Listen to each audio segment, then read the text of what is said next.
morning, I'm Joe Fryer. And I'm Savannah Sellers. Right now on Morning News Now, progress and setbacks in the fight against COVID. And the situation all depends on where you live.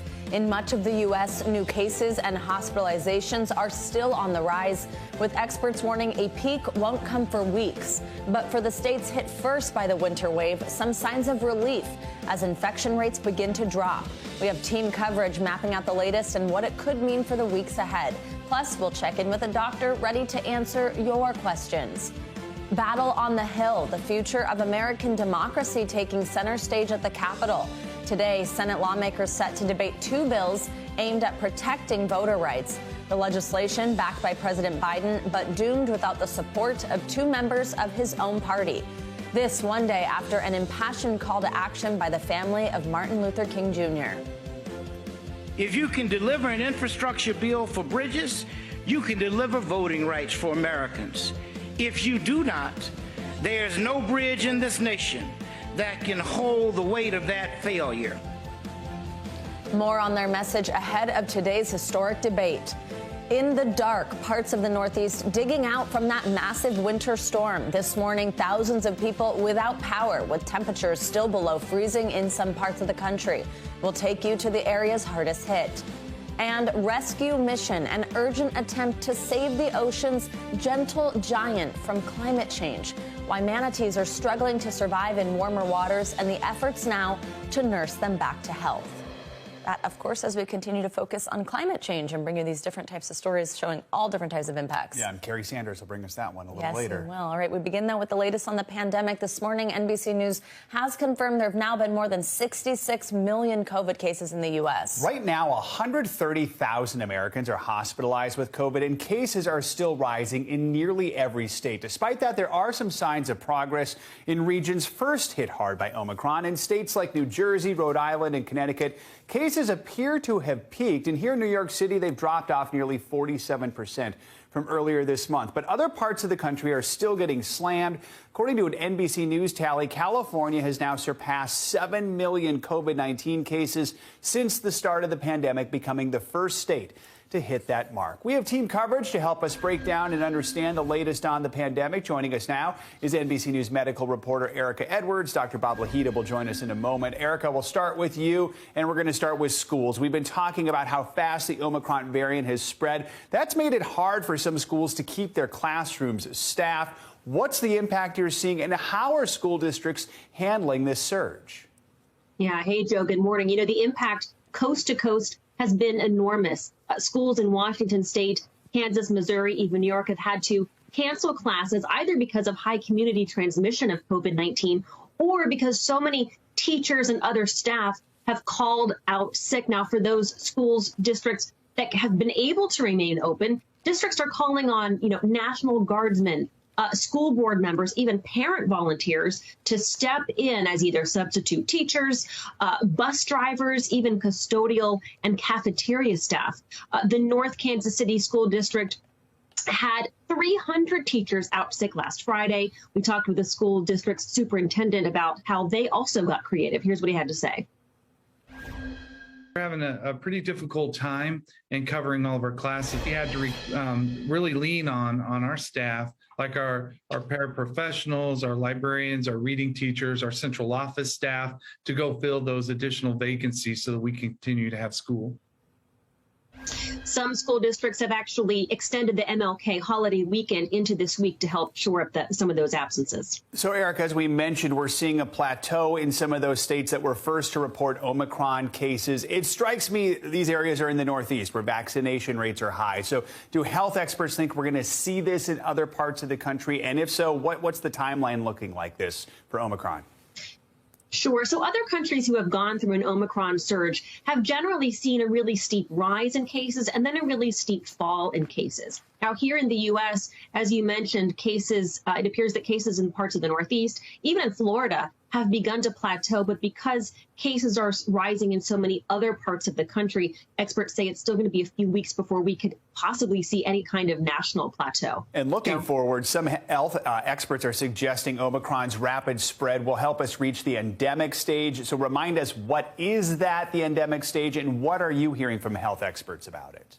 Yeah, that's a hope that COVID-19 is somehow evolving into something that, even though it's around us all the time, it's not causing widespread disruption as it has over the past few years. Dr. Anthony Fauci addressed the issue yesterday during a World Economic Forum event. Here's what he had to say. When you talk about whether or not Omicron, because it's a highly transmissible, but apparently not as pathogenic, for example, as Delta, I would hope that that's the case, but that would only be the case if we don't get another variant that eludes the immune response to the prior variant. It is an open question as to whether or not Omicron is going to be the live virus vaccination that everyone is hoping for. Joe, right now, more than 98% of COVID-19 cases here in the U.S. are the Omicron variant. Back to you. Erica Edwards kicking us off this hour. Erica, thank you. Now let's bring in Dr. Bob Lahida. He's a professor at the Hackensack Meridian Medical School and the director of autoimmune and rheumatic diseases at St. Joseph Health, also the author of his new book, Immunity Strong. Dr. Lahida, great to have you with us. So let's start with your response right there to what we just heard from Dr. Fauci about whether Omicron will bring an end to the pandemic. Is this an endemic? What's your take? It's interesting that he used the term, Savannah, live vaccine. That's the way we think of this Omicron variant because it has infected so many people, 802,000 cases a day right now. So, yes, perhaps this is the end. I'm hoping. But we always have the possibility that there are going to be new variants developing. And so he's hedging his bets and saying right now it's too early to tell. All right, Dr. Lahida, now I want to ask you about some vaccine news. So Moderna's CEO says they're working on a single shot booster that would be a combo, actually, of a COVID-19 booster shot and a flu shot. So if that's approved, what do you think about that? Is that safe? I know some people are hesitant to combine those two. Some people are hesitant to get the COVID vaccine at all. What do you think about this? Do you think people would take to it? And what kind of an impact could it have if it were to roll out? It would really be an amazing development simply because the messenger RNA technology will be used now for influenza. And in addition, Moderna is talking about putting in messenger RNA for other respiratory viruses like respiratory syncytial virus, which nobody knows about, but is a major cause of disability and cold going forward, particularly in the wintertime. So this combo vaccine is extremely safe. I tell all my patients, please get your flu shots. Most of them do not. Many do, and they get them either at the same time as the booster or the second shot, or they don't get it at all, which is not good in the winter months. So this is a major advance, and it's extremely safe, Savannah. Now, we've got a question for a viewer from you, Dr. Bob. We've been doing this where we've been asking our viewers to send in questions since we get to talk to experts like you every day. So we have Troy who's saying, I had shot number 1 and number 2. How long should I wait before I get the booster shot? I have not tested positive for COVID-19. Is there a need to wait 6 months? So I think here, maybe especially with Omicron spreading, having not had the virus yet, what do you think about that 6 months period?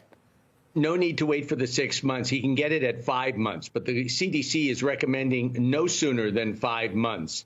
With regard to other vaccines like the J&J, the booster could be given like 2 to 3 months after that injection, but 5 months after the Moderna or Pfizer vaccine, the last shot. All right, Dr. Bob Lahida, thank you for that. I'm sure Troy is thankful as well. It's good to see you. Now, if you have a question for one of our doctors, let us know. Our doctors are ready to answer them for you. You can email us. There it is on your screen, Morning News Now at NBCUNI.com with your questions. And you can let us know if you want to stay anonymous. Ask us anything. On Capitol Hill, the Senate is preparing to debate 2 key voting rights bills. It's legislation that's critical to President Biden's legislative agenda this year with the midterms approaching. Right now, the future is unclear for the Freedom to Vote Act and the John Lewis Voting Rights Advancement Act. Both bills were passed by the House yesterday. But in the Senate, Democrats Joe Manchin and Kyrsten Sinema have already said they will not support changing the filibuster rules so Democrats can pass the bills with a simple majority. And without that change, the bills just don't have enough votes to get through the Senate. This debate comes just one day after the country honored the memory of Martin Luther King Jr. His children led a march through Washington demanding that Congress pass the 2 bills. Among the speakers, his son, Martin Luther King III. Mr. President, Senator Manchin, Senator Sinema, members of the Senate, pass the Freedom to Vote John R. Lewis Act now. If you can deliver an infrastructure bill for bridges, you can deliver voting rights for Americans. If you do not, there's no bridge in this nation that can hold the weight of that failure. Let's bring in NBC News Capitol Hill correspondent Leanne Caldwell and NBC News White House correspondent Mike Memoli to help us preview this debate and what's at stake. So, Leanne, we'll start with you and the standoff in the Democratic Party. First of all, any indication Senators Manchin and Sinema, and it'd have to be both, have changed their minds at the last minute? And if not, then why are Democrats forcing this showdown? Hey, Joe. Well, there's no indication. Senators Manchin and Senator Sinema have been extremely clear, not only in their most recent statements last week, but in the previous weeks and previous months as well, that they will not get rid of this 60-vote threshold to pass legislation in the Senate in order to pass this voting rights legislation, despite attempts by their colleagues to try to convince them, despite attempts by Martin Luther King III, who I have seen in the hallways of Capitol Hill multiple times over the past few weeks, talking to senators, trying to convince them to do it. So ultimately, this is moving forward with this party divided. It's rare that a Senate majority leader will show divisions among their party, but this is the choice Senator Schumer has to make. He's getting a lot of pressure from progressive groups, from civil rights groups, and he's promised that he would do this. And so it looks like my sources say that he's going to move forward, even if that shows a party divided and that draws the attention on a divided party, and not that Republicans are opposed to this, Joe. So, Mike, no one has more influence than the president. Is President Biden doing anything now behind the scenes to try and rally his party ahead of this? Well, Joe, if the question is about what he's doing behind the scenes, the answer is, frankly, not that much. We saw the president return to Washington last night after the long weekend in Wilmington, Delaware. He spent a part of the weekend with his chief of staff planning ahead, looking ahead to his State of the Union address coming up in March. We haven't really seen any indication from the White House of further conversations between the president, Senator Manchin, Senator Sinema, since those three spoke at the White House on Thursday night. The readout from the White House then was that the conversation was respectful and cordial, which is really diplomatic speak for difficult, and no one was really moved by the conversation. So what we saw yesterday publicly was both the president and the vice president using the Martin Luther King holiday to really keep up the urgency on this. Vice President Harris telling reporters that she was not going to absolve any of the 100 senators, trying to broaden the focus to include the Republicans who oppose these voting reform changes. And the president really calling this a moment of choosing. This is now about public pressure campaign that Democrats want to keep up through the midterm elections to try to rally their base. So, Leanne, despite what the vice president thinks Republicans are going to see this as a win, what are you expecting to see and hear from the GOP during this debate today?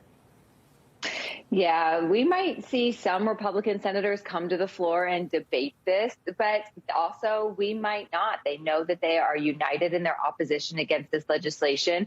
We know that this is going to be another difficult week for Democrats, because the attention will be on them and their inability to pass this legislation.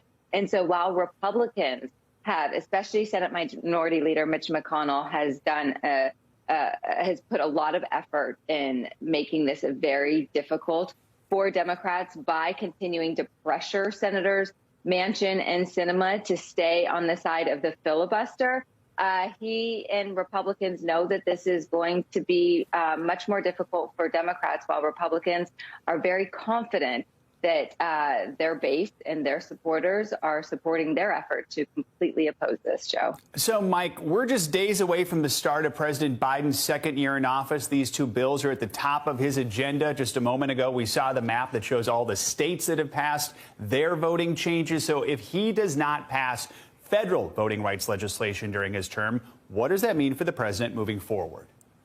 Well, we can expect to hear the president and other White House officials try to keep the pressure up on the states where some of these voting laws are being passed specifically. But we're also going to see the White House really try to turn the page. They're going to move on to executive orders that we expect the president to be issuing on criminal justice reform, another stalled priority. And we have some new reporting today as well, my colleagues Carol Lee, Kristen Welker, and myself, about the attempt by the White House to now turn in year two towards the American people and less towards lawmakers in Congress. The White House really feels that the president has spent and been bogged down too much with the sausage making here in Washington. And as we head into a campaign year, they want to spend more time talking directly to the American people. It's sort of a typical pivot that we hear at this point, especially when a president has his agenda stalled. But it's something that the White House is really beginning to sketch out behind the scenes, Joe.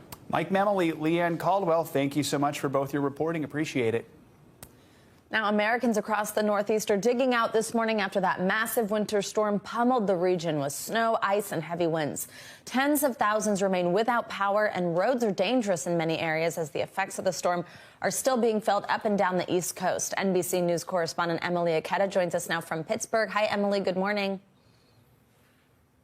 Good morning to you. Well, schools in Buffalo and here in Pittsburgh have been closed for the day, and you can see why. Some roads still slick with ice and snow. Cities up and down the East Coast this morning are recovering from the year's first major winter wallop, and experts say it won't be the last.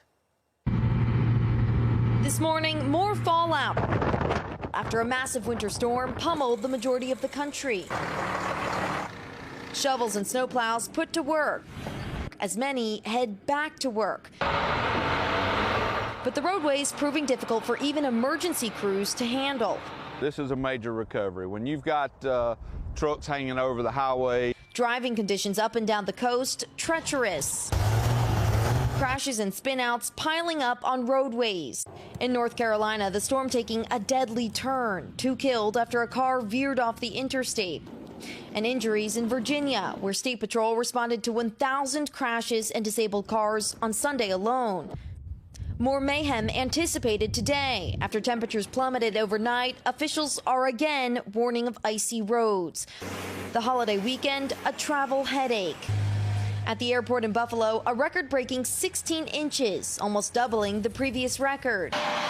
Across the country Monday, more than 5,000 flights were canceled or delayed. So it has been crazy, really bad. As millions are still digging out after snow, freezing rain, and high-powered winds caused chaos from Florida to New England. Dangerous wind gusts ripping off the roof of a nursing home in Maine, fueling monstrous waves in Massachusetts and causing coastal flooding in Connecticut, while 13 states logged double-digit snowfall totals. The winter weather beatdown dumping at least 20 inches in parts of Ohio, New York, Pennsylvania, and North Carolina, where heavy snow is being blamed for collapsing a college dorm's roof. The cold weather wallop hanging on in what is looking to be a long winter. And this morning, we're thankfully seeing some relief from the wind and snowfall, but for some areas, that won't be for too long. Forecasters warn a deep freeze could be returning to the East Coast later this week. Guys, talk about a 1-2 punch. Yeah, really. Ooh, and Emily, thank you for being out there for us. Stay warm. And let's get a check on your morning news now weather. With NBC News meteorologist Michelle Grossman. She joins us now with the latest on that bitter cold hitting the Northeast. Hey, Michelle, good morning. Hey there, guys. Yeah, it is cold this morning. We also have winds in place, so it's feeling colder than it is, but much quieter compared to yesterday before we see another storm system move in. But right now we're looking at Northeast radar. Buffalo saw 17 inches of snow in one day. That broke a record for the month of January. And they're seeing some lake effect snow this morning, but it's going to be on the lighter side, not expecting huge accumulations there. We're going to see some snow in the upper Great Lakes. We could see over a foot in some spots. Otherwise, we are relatively quiet in terms of any precipitation today in the Northeast. It's all about the cold air in place, and it's windy, so we're seeing winds gusting over 25 miles per hour at times. Montauk 32 mile per hour, and then you combine that with the cold air, and it's making it feel really frigid out there. We're also looking at the potential for some icy spots this morning, so as you head out, please be careful. 18 degrees right now in Burlington. It feels like 5 above freezing in Baltimore, but it feels like 28 degrees. It feels like 23 in Richmond, and it feels like just 11 degrees in Beckley. So as we go throughout the afternoon, we're not going to go very far. You want to wear the layers as you head out this morning. Temperatures mainly in the teens around the Great Lakes, 10 degrees in Watertown. It's going to feel like 0, and 14 in Burlington. So this is the main story today, that northeast chill. But if we go to the middle of the country, we are 10 to 25 degrees above normal for this time of year. So 60 degrees today in Grand Isle, 53 in Denver, and 64 in Tulsa. That's 15 degrees above normal. Unfortunately, it's not going to last last very long. You see that jet stream dipping to the south. That's sort of like a door just opening, allowing this cold air from Canada to come in. So here comes the cold once again.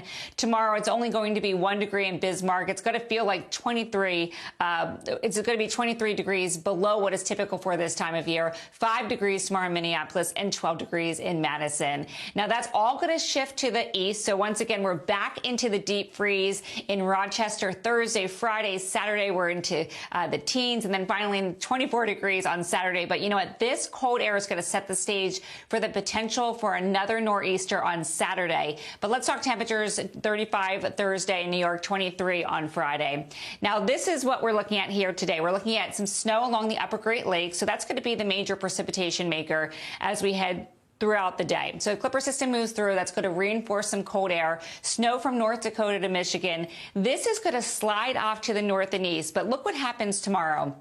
You have some snow in New England, but along that trailing cold front, you see some pink there. That's more freezing rain. You see some blue. That's some snow as well in parts of Kentucky, also Tennessee. But you also see a lot of rain and some heavy rain in places that already got a lot of rain the past month or two. So places in Tennessee, Mississippi, Alabama, you see those reds and yellows along the trailing, the last edge of this cold front. And we could possibly see some severe weather in those places, parts of Texas, into the Gulf Coast states. And that's what we're going to be watching on Wednesday. But for today, that chill does return to the northeast, a Clipper system in the northern plains, mild in the middle of the country, and then we're watching a few showers in the southwest. As we head towards tomorrow, we're going to see those strong storms that I told you about, that cold front, and again, could see the possibility for some really strong winds, maybe even a tornado isolated, but we'll talk more about that tomorrow.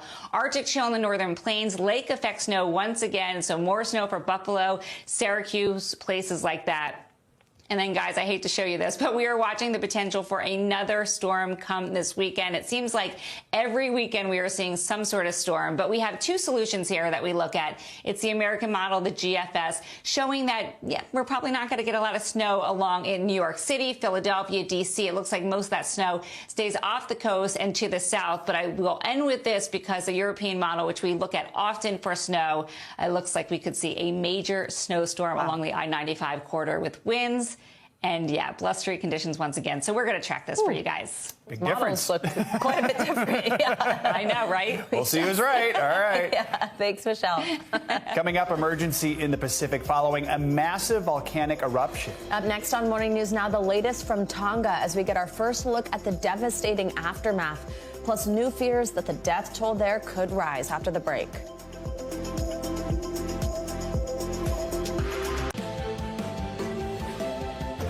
Welcome back. First responders are rushing to the island nation of Tonga following a massive volcanic eruption in the Pacific Ocean over the weekend. Police told the New Zealand High Commission in Tonga that 2 people have died, but with communication severely disrupted, there are fears that number could rise. NBC News correspondent Matt Bradley has the latest. Jaw-dropping images of an extraordinarily powerful and now deadly volcano erupting in the Pacific Ocean. This video, captured a day before an even larger eruption of the same underwater volcano, rocked the island nation of Tonga, triggering tsunami alerts across the globe. The scope of that eruption best seen from space. Satellite images showing a massive cloud of smoke spewing in all directions and as high as 12 miles in the air, the most powerful volcanic activity in at least 3 decades. The tsunami advisory in effect. Its stunning power felt across 5 continents, the entire west coast of the United States and Alaska under a tsunami alert for most of the weekend. In Peru, 2 people drowning after abnormally high waves slammed ashore. Ports from Japan to New Zealand littered with sunken fishing boats, the powerful waves tossing them like toys. And they popped their heads out of their boat to see a red catamaran going over the top of my boat. So that is a force of nature there. Shockwaves in Central Europe more than 10,000 miles away. The before and after images are staggering. The force of the blast nearly wiping this uninhabited island off the map. Australia and New Zealand now sending flights to survey the damage. The extent of the devastation still largely unknown. The eruption crippling Tonga's communications systems. So the challenge is nobody is in contact with anybody on the island, and therefore we are all a bit in the dark about exactly the scale of damage or what people are experiencing. The first victim in Tonga identified as 50-year-old Angela Glover from the UK. Her brother says she tragically lost her life while trying to rescue her dogs. Oh, gosh. She's beautiful. She was absolutely a ray of sunshine. She loved her life there, and we were so proud of her achievements in such a short time in Tonga. Tonga's Olympic flag bearer, who garnered international attention for marching in traditional Tongan attire, says his father is among the missing. I want people to understand that there's a lot of Tongans around the world who are in the same situation and who are struggling. You know, something catastrophic has happened, and that, you know, we're going to be needing assistance. Officials fear a massive disaster on the ground in Tonga and warning there could be aftershocks for days to come. Matt Bradley, NBC News. Let's take a look at what else is making news around the world this morning. Ali Arouzi joins us today from Tehran. Good morning, Ali. Good morning, Savannah, Joe. Well, at least 22 people have been killed after back-to-back earthquakes struck the west of Afghanistan. According to data from the U.S. Geological Society, the 4.9 and 5.3 magnitude quakes shook the northwest province of Baghdad, one of the country's poorest regions, causing houses and buildings to collapse with significant damage because many of the dwellings weren't stable or well built. Britain's defense secretary says that the UK will supply Ukraine with short-range anti-tank missiles and send a small team of British troops to provide training for self-defense against increasingly threatening behavior from Russia. The first batch of light anti-armor weapons was sent on Monday, although the defense secretary didn't specify the type. And Sotheby's auction house has unveiled a diamond literally out of this world. The extremely rare 555-carat black diamond is believed to have come from outer space. It's currently on tour in Dubai and LA before it goes under the hammer in Sotheby's in London. They expect it to be sold for at least $6.8 million. I guess nothing quite says I love you like a 555-carat black diamond from outer space. Yeah, and it may sound like a good investment till the aliens come back for it. And then you're going to wish you didn't have it. Outer space, what? That's pretty cool. Thanks, Ali. And coming up, midterm elections now less than 10 months away. And the outcome could shift the balance of power in Congress. We'll have the latest on a high-stakes race shaping up in one battleground state. Plus, cargo catastrophe, the cleanup and investigation now underway after a train derailment. And there's much more to the story. You're watching Morning News Now.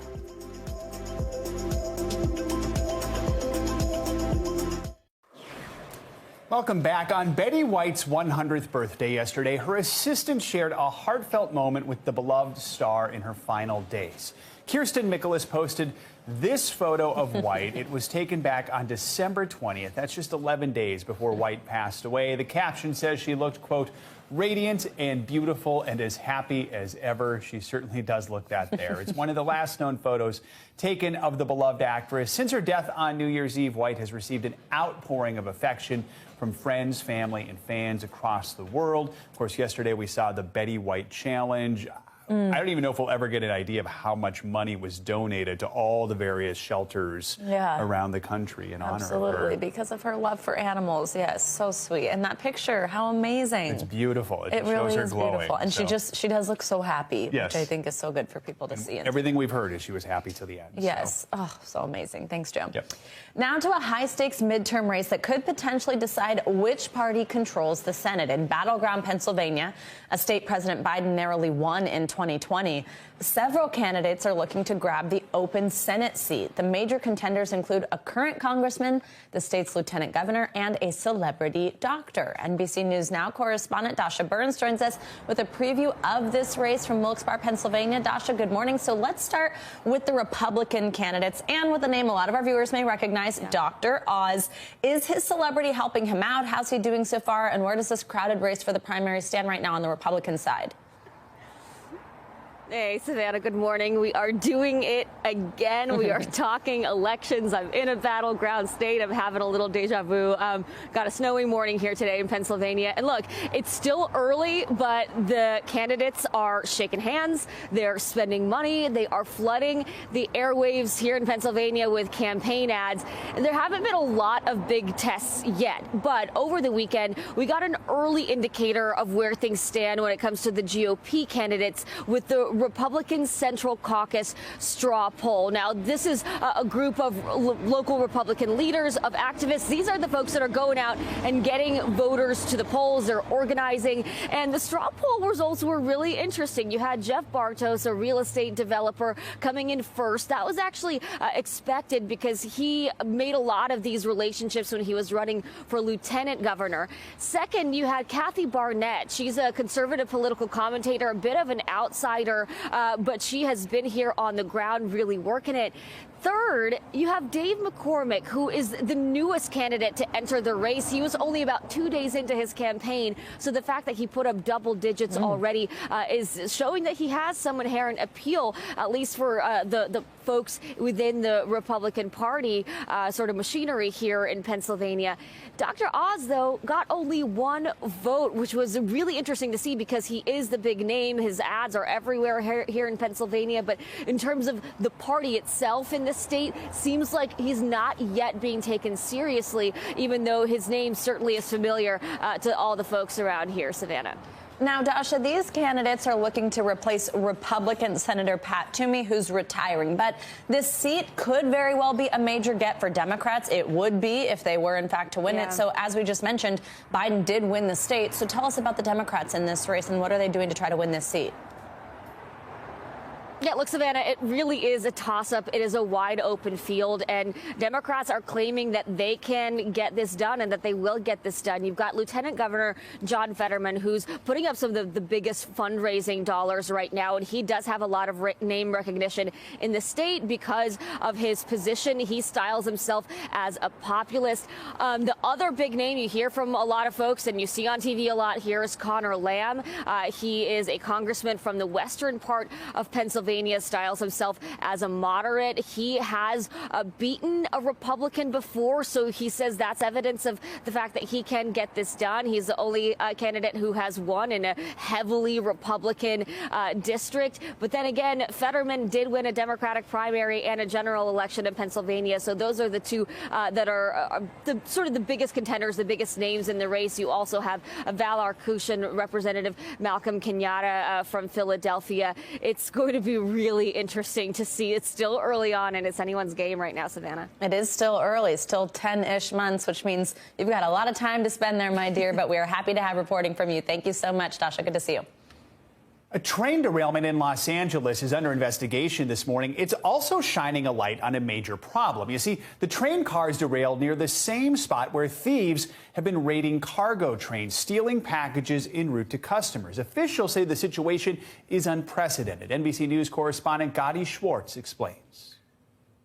A derailment of 17 train cars in Los Angeles Saturday, leaving crews to clean up the mess. The cause under investigation. The accident happened near the same section of tracks where thousands of empty boxes were left behind by cargo thieves. The ground still strewn with pilfered empty UPS, FedEx, and Amazon boxes. A spokeswoman for Union Pacific telling NBC News that crews cleaning up the debris from the thefts will work to return anything that can be identified to shippers. Thieves have been raiding the cargo containers aboard trains in Los Angeles for months. Just days before the train's derailment, cameras caught several people sorting through packages and stealing their contents. We have really faced an unprecedented situation here in Los Angeles County in particular, where we have had about 160% increase in railroad theft that we have never encountered before. A statement from Union Pacific on Sunday said the company has, quote, increased the number of special agents, drones, specialized fencing, and trespass detection systems.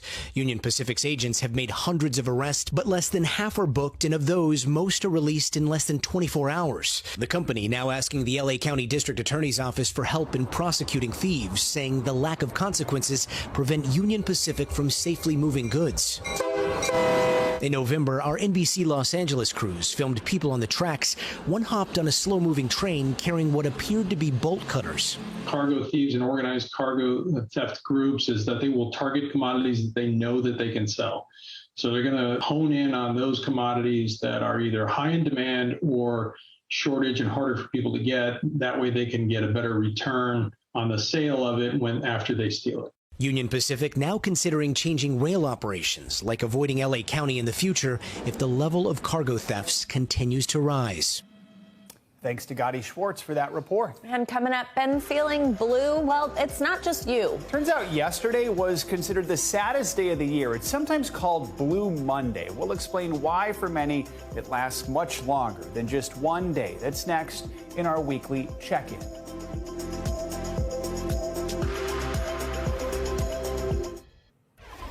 Welcome back. Now, both Pfizer and Moderna are currently working on an Omicron-specific vaccine. But as cases soar, what do we expect for this next generation of vaccines? NBC News medical reporter Erica Edwards spoke in depth with America's top scientist, Dr. Anthony Fauci, about boosters and developing a one-size-fits-all coronavirus vaccine for any future threat. A vaccine that effectively tackles all forms of COVID, a pan-coronavirus vaccine, is being researched at hospitals around the country. You don't have to worry that, well, now it's Delta, now it's Alpha, now it's Beta, now it's Omicron, that no matter how this particular virus mutates, you know that you have a vaccine that covers the common denominator that's common throughout all of those. Currently, we have to boost to raise our protection against new variants. Then all of a sudden, Omicron came along. And if you look at the efficacy against the Delta versus Omicron, it went down to around 30% from around 75, 80. So that when you give a boost to your vaccine, it brings it back up against Omicron. And that's the reason why you hear me and others saying why it's so important to get a booster. A universal shot would eliminate the need for boosters or playing a game of whack-a-mole with future variants by having to develop variant-specific vaccines. The ultimate goal is to develop a vaccine that would protect against all coronaviruses. What's the timeline for this kind of ultimate pan-coronavirus vaccine? Can we get one next year? It's unlikely that we will get one next year for the entire family tree, if you want to call it that. But we can do pretty well within a year or so of getting one against all the different variants. What Dr. Fauci means by family tree is the phylogenetic tree, which usually looks like this, or family of all the coronaviruses. The goal is to react quickly against future pandemics, but that could take some time. Let's go back 2 years ago. We warp speeded our, not we didn't, you did, warp speeded our way to an effective vaccine within what, 8-9 months. Yeah, you know why? Can we do the same thing to get to a pan-coronavirus vaccine? Operation Warp Speed was not a scientific accomplishment. It was a production and clinical trial accomplishment. The science for the vaccine was already in development for Operation Warp Speed. Scientists will have to research what parts of the virus won't mutate and what specific parts of the virus will trigger an immune response for the new pan-coronavirus vaccine. For now, this is what we can expect in the next few months. There are two parallel pathways. Get boosters that work for what we're currently going through and develop a pan-coronavirus vaccine for any future threat of an unknown outbreak of a coronavirus. All right, our thanks to Erica Edwards for that report and that great interview. And now it's time for our CNBC Money Minute, the biggest financial headlines of the day and why they matter to you. Savannah Henao joins us this morning. Good morning, Savannah. Hey guys, good morning. Well, the CEOs of U.S. commercial and cargo airlines are warning of a potentially catastrophic crisis. They've sent a letter to the White House, FAA, FCC, and Department of Transportation. They say a new 5G wireless service set to be launched by AT&T and Verizon could make a significant number of wide-body jets unusable, causing chaos for flights. The FAA has warned potential interference could affect sensitive instruments. AT&T and Verizon have said they've launched the new service in several other countries with no issues. Apple's digital car key feature may be expanding to more vehicles. Bloomberg reports Hyundai and its upscale Genesis brand will support Apple Car Key by this summer. Some Hyundai cars already include technology to support a digital key. With Car Key, you just bring your iPhone or Apple Watch to the door handle to unlock it and place your phone in a given area to start the car. Currently, the option is only available on a handful of BMW models. And Walmart may be getting into the metaverse. The retail giant has made at least 3 filings with the U.S. Patent Office suggesting plans to expand into cryptocurrencies and other virtual experiences.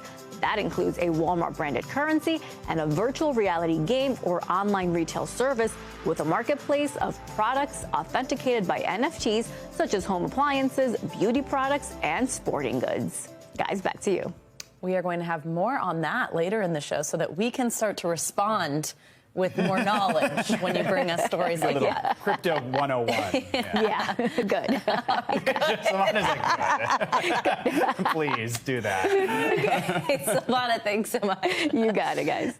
All right, and now it's time for our weekly mental health check-in. We're going to take a look at some of the biggest mental health headlines and studies, how they impact you, and use this as a moment to check in with ourselves. Let's bring in Dr. Sue Varma to break this all down. First, Dr. Varma is a clinical assistant professor of psychiatry. Good to have you with us as always. So yesterday, as we teased, was the 3rd Monday of the year. It's also known as Blue Monday, which is considered the saddest day of the year. Many health experts say that it's because of seasonal affective disorder, which can extend well beyond Blue Monday, of course. That's important to remember. Remind us, what is seasonal affective disorder, and how do we know if we have it, and what's the best way to treat it? Absolutely. So thank you for having me and having this discussion. So seasonal affective disorder is a type of winter depression that maybe 5% of people have. But more people have the more common version, which is the winter blues, 15 to 20%. And it's having low energy, not having interest in the things that we once used to have, changes in appetite, changes in sleep, social withdrawal. We find that people are eating too much, particularly carb craving, chocolate, sleeping too much, feeling like their body is heavy, and wanting to isolate. Now, I want to ask you about supermodel Bella Hadid. So she opened up about her mental health struggles in this new interview, in this article in the Wall Street Journal. So she references pain and anxiety, and she also opens up about posting this series of intimate Instagram posts of her crying back in November.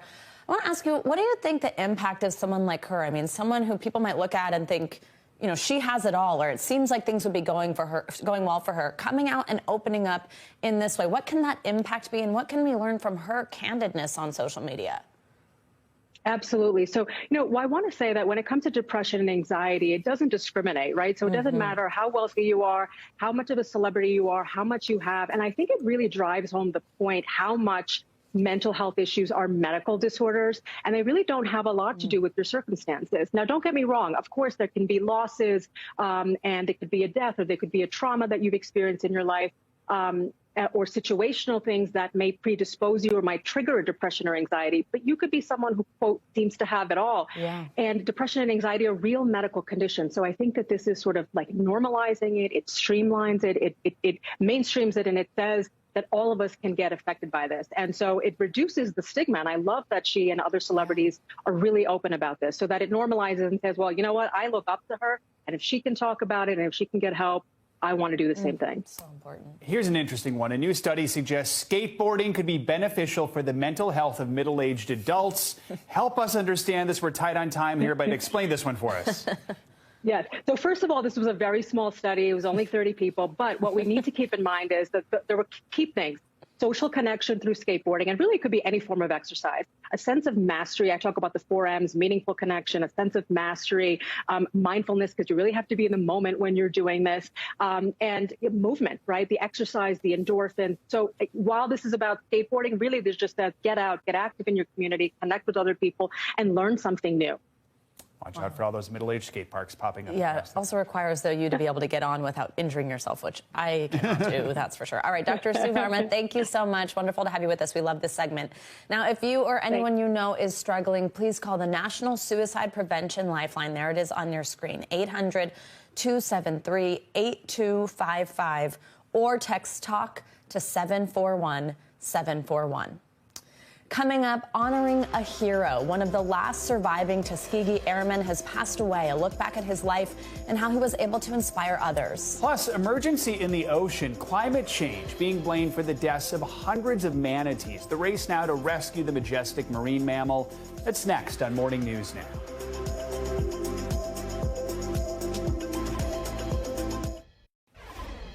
Welcome back. Tributes are being paid to Charles McGee, one of the last surviving Tuskegee Airmen. He died Sunday at the age of 102. McGee was a pioneer in the Air Force, recording one of the highest numbers of combat missions in service history. Along the way, he inspired the next generation of aviators with his determination and courage. Here's nightly news anchor Lester Holt with more on McGee's life and legacy. He served in 3 wars, an American hero who soared past barriers, leading the way for generations to come. Charles McGee was a fighter pilot with the legendary Tuskegee Airmen, the all-black unit that broke racial barriers in the military, fighting for their country and for their country's respect. He amassed more than 400 career combat missions in World War II and later in Korea and Vietnam. After my first flight, I was hooked. I loved flying. McGee died on Sunday at 102 years old. Vice President Kamala Harris calling him an American hero. Secretary of Defense Lloyd J. Austin III writing, "I'm also incredibly grateful for his sacrifice, his legacy, and his character." I spoke with McGee in 2020, soon after he was awarded the rank of Brigadier General by President Trump. General McGee, our nation salutes you. Thank you, sir. Has life changed a lot now that you are general? A lot to be thankful for. Because of that. What are your most vivid memories of being a Tuskegee Airman at war? Although we didn't change segregation, we provided a background that gave our Air Force the opportunity, when the air and ground portions separated, to bring about equal access and equal opportunity for all. His message to young Americans. And the knowledge to know that they can achieve if they believe in it themselves, and don't let others tell them that they can't do something.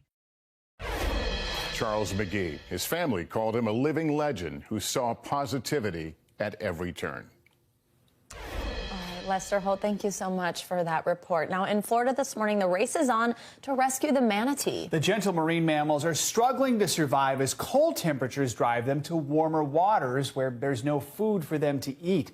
NBC News correspondent Kerry Sanders went inside a hospital caring for manatees, been left on the brink of starvation. He joins us now. Kerry, good morning. Well, good morning. You know, it's an exciting morning. I'm at Blue Springs State Park. This is freshwater behind me. And just a few moments ago, one of those rescued manatees that had been plumped back up, fed properly, 845 pounds, was released. Now, the problem is the food is really void off the coast of Florida. The manatee can swim in freshwater like they do here, but also in saltwater. And in the saltwater, for about 80 miles off the coast, there's a lack of food, and the manatees are in crisis. This morning, manatees, the gentle giants with no predators, not even sharks or alligators, in an unprecedented fight to survive. In the last 12 months, a record 1,100 plus manatees have died, most from starvation. These animals aren't down 100 pounds. They're not down 200 pounds. We're talking being down 800-900 pounds, half to 3/4 of your body weight gone. They're skeletons.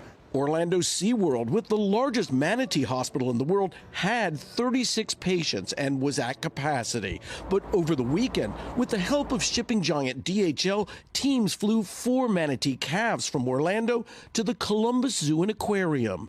The delicate weekend journey needed to make room at SeaWorld's hospital because increasingly in the wild, more and more of these gentle giants are in a life and death struggle. But for all the heartbreaking losses, those that are rescued are likely to survive, like the newest arrivals in Ohio, nicknamed Cardi T, Lizzo, Mary-Kate, and Ashley. The Columbus Zoo and Aquarium was more than happy to help out. The unprecedented manatee death rate off the Atlantic coast, a result of fertilizer runoff from farms and lawns, as well as leaky septic tanks. Combined, the nutrient-rich water becomes supercharged, causing algae blooms, the thick gunk preventing the sun rays from reaching the ocean seabed, where seagrasses grow. A big manatee eats up to 300 pounds of seagrass a day. There's no seagrass for a 70, 80-mile stretch. So is it like a desert down there? It's a desert underwater. There's no food, there's nothing there. In the manatee hospital, lettuce is the #1 choice to build their weight back up. But in the wild, the feedings like this have failed. We continue to adapt. We are confident at some point we'll find a trigger that works. And one of the things that the state is looking at doing is seeing if they can actually plant seagrasses. But of course, that's not easy. It doesn't happen quickly. Right now, the manatee is an endangered species. It's down to about 6,000 left. And so they're very concerned about what's going on right now. But again, some good news today. At least one manatee released here. There's a herd up around the corner here. And so that herd now, if it had 400, now has 401. So that's some good news, guys. Very good. And maybe a Lizzo or a Mary-Kate or Ashley. Right. Those are some great names, too. Carrie, thank you so much for that important report. We do appreciate it. Thank you. Sure. That does it for this hour of Morning News Now. But the news continues right now. Thanks for watching our YouTube channel. Follow today's top stories and breaking news by downloading the NBC News app.